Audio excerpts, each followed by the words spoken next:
Парламентте депутат министр Бейшеналиевди кылмыштуу топторго тиешеси бар деп айтты.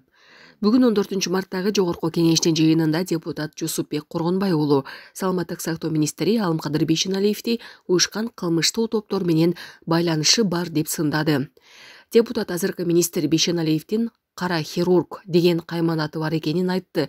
Ошондой эле Коргонбай уулу акысыз операция жасоо боюнча Туркия берген квоталардагы туура эмес бөлүштүрүлүп жатканын айтып, министрликтин ишин бардак деп атады. Өзү Алмаз Акунжанович, бул азыркы министр здравоохранениянын кличкасы бар экен. Черный хирург деген. Бул убагында Рысбек Акматбаевдарды операция кылып жүргөн.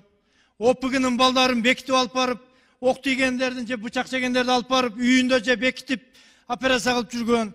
Мен подсказка берип коеюн, Камчыбек Кыдыршаевич ГКМнын башчысына жана генеральный прокурорго кайрадан ОПГ менен күрөшүп атабыз. Түздөн-түз бул министрдин ОПГга тиешеси бар. Канчалаган балдарды бекитип, неофициальный операция кылып жүргөн киши Кыргызстандын саламаттык сактоо министри болуп турат. Бул деген уят нерсе.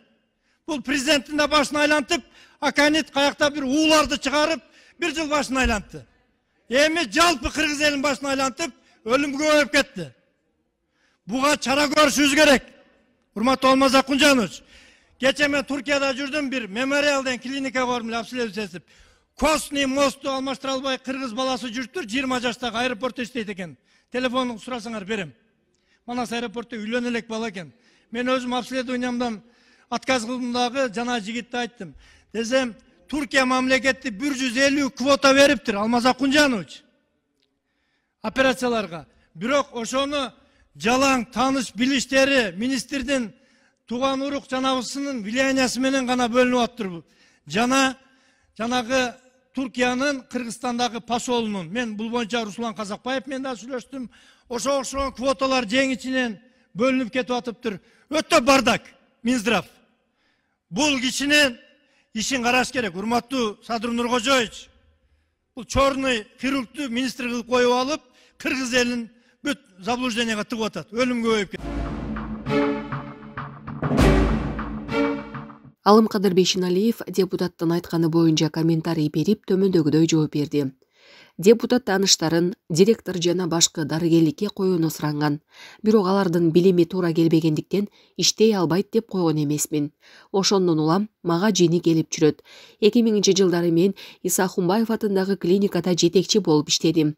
Ал учурда номер 47-колонияда жаракат алгандарга консультация кылып, операция жасачубуз. Мен Гиппократтын антын бергем. Мага ал түрмөдө отурган жаранбы, бандитпи же депутатпы айырмасы жок. Жаракат алып келгени ар бир кишиге медициналык жардам көрсөтүүгө милдеттүүбүз. Азыр деле дарыгерлер түрмөдөгү адамдарга операция жасашат. Анда ар бирине ошентип каймана коюшубуз керекпи? Рысбек Акматбаевди билчү эмесмин. Ага операцияда жасаган эмесмин, деди министр.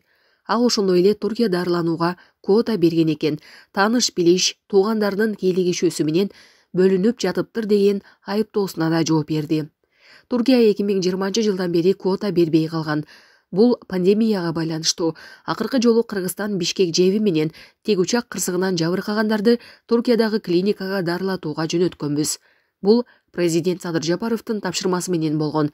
Мен Туркиянын саламаттыкты сактоо министри менен сүйлөшүп, жардам сурагам. 4 кишини жөнөттүк, деди ал. Президенттин 1 жыл башын айлантты. Эми жалпы Кыргыз элинин башын айлантып, өлүм көбөйүп кетти дегенине статистика менен бөлүшө турганын айтып, акыркы 1 жылда тескерисинче адам өлүмү азайганын билдирди. Акыркы 1 жылдын статистикасы боюнча адам өлүмү азайды. Эне менен ымыркайлардын өлүмү болуп турат. Буга себеп көп. Биз консилиум кылабыз. Учурда Орусия жана Казакстан өлкөлөрү менен эне жана баланын өлүмүн азайтуу боюнча иштерди жүргүзүү боюнча сүйлөшүп жатабыз, деди Бейшеналиев.